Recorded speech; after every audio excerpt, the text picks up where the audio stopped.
Humans haven't evolved much in the last few thousand years.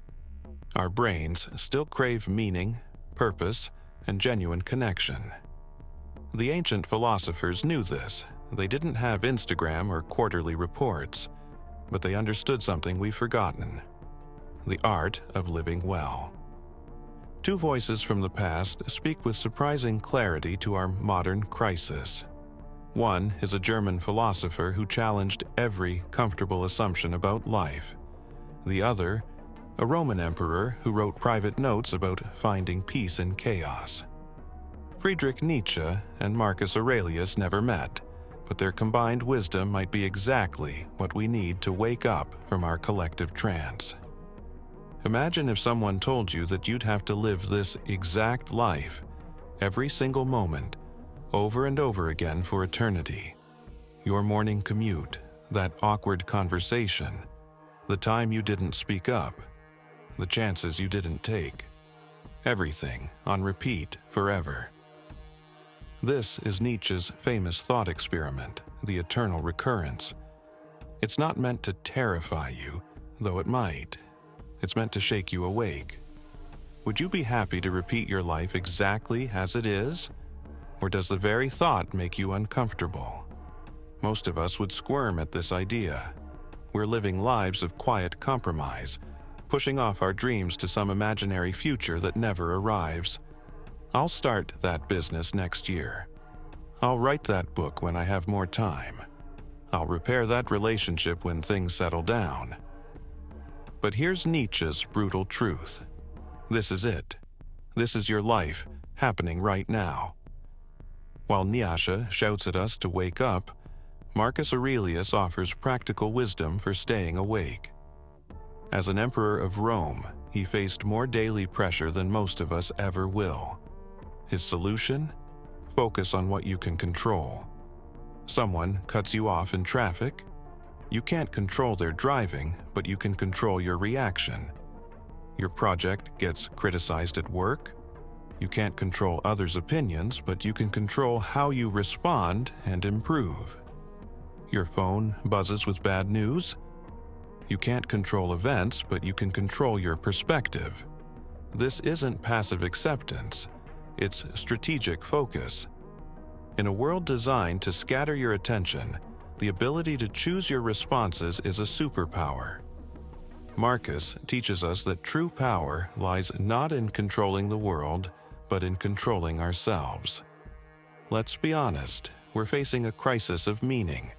Depression rates are soaring. Anxiety is our constant companion.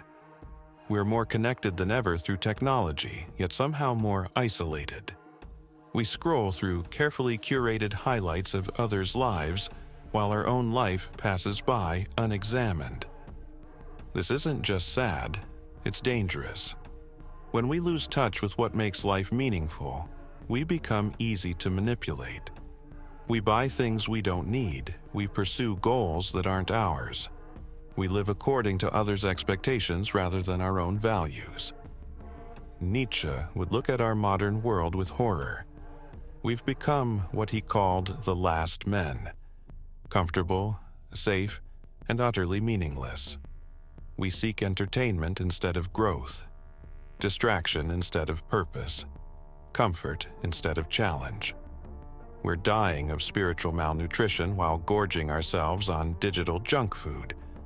But there's hope. Between Nietzsche's fierce call to authentic living and Marcus's practical wisdom, we can forge a path forward. Here's how. Wake up to your life. Stop postponing your real life to some future date. Ask yourself, if I had to live this day again and again forever, what would I change, then change it? Now, take radical responsibility. Stop blaming circumstances, other people, or bad luck. Focus on what you can control, your actions, your responses, your attitude. Embrace discomfort. Growth happens outside your comfort zone. That uncomfortable feeling when you're learning something new, that's the feeling of becoming stronger. Build your inner fortress. Develop daily practices that strengthen your mind. Meditation, journaling, exercise, these aren't luxury activities, they're survival tools in the modern world. Create meaning. Don't wait for life to become meaningful. Create meaning through your choices and actions. Start that project. Have that difficult conversation. Make the change you've been putting off. Here's what these philosophers are really telling us. Life is both shorter and more significant than we imagine. Every moment matters. Every choice shapes who we're becoming. The challenge isn't to make life perfect, it's to make it yours.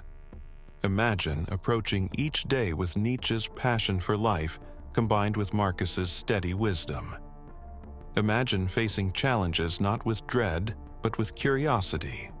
Imagine building a life so authentic that the idea of living it again doesn't frighten you but excites you. This isn't just philosophy. It's a survival guide for the modern world. While others sleepwalk through life, you can choose to be awake.